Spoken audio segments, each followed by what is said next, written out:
Well, it amazes me that these boats are allowed to travel this fast on the Snake River while there are people out in their boats and rafts and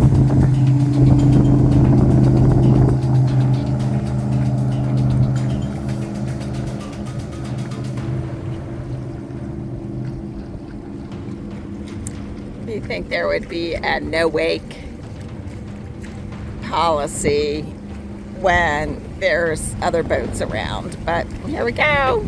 Let's go for a ride.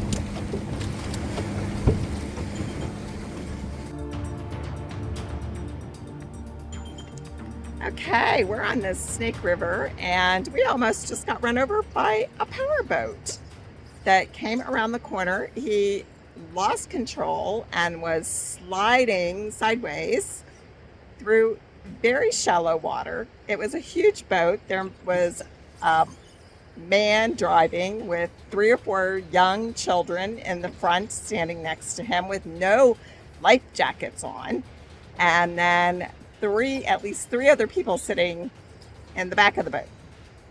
So he was going in a foot of water or less. So how fast was he going, Mike? At least 35 to 40 miles an hour. So I'll show you where he came around the corner. He started sliding and then regained control and went past us, never slowed down. Right over the fish we were fishing. And Mike had just been out wade fishing and we just got back in the boat. The people in their power boats don't care. They go as fast as they want to go. There's no wake zones around other boats or rafts or people in kayaks. Or sections of the river. It is ridiculous. So let me show you where he came through.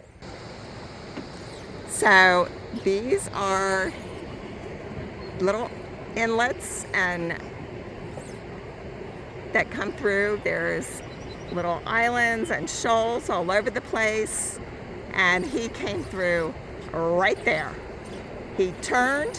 He could have gone around the island through the deeper water in front of the waterfall, but no, he came through this tiny little channel that is, I wasn't even knee deep in the water, and he came through this and just zipped right by us and right out into the river. Within 40 feet of our drift boat. Be on the lookout. South Fork of the Snake, below the Palisades Dam. There's no rules at all for power boats. There's no wake zones. There's no courtesy. I don't even know what to say. I've never been on a river where it was like this. This is ridiculous. We'll follow up with the proper authorities.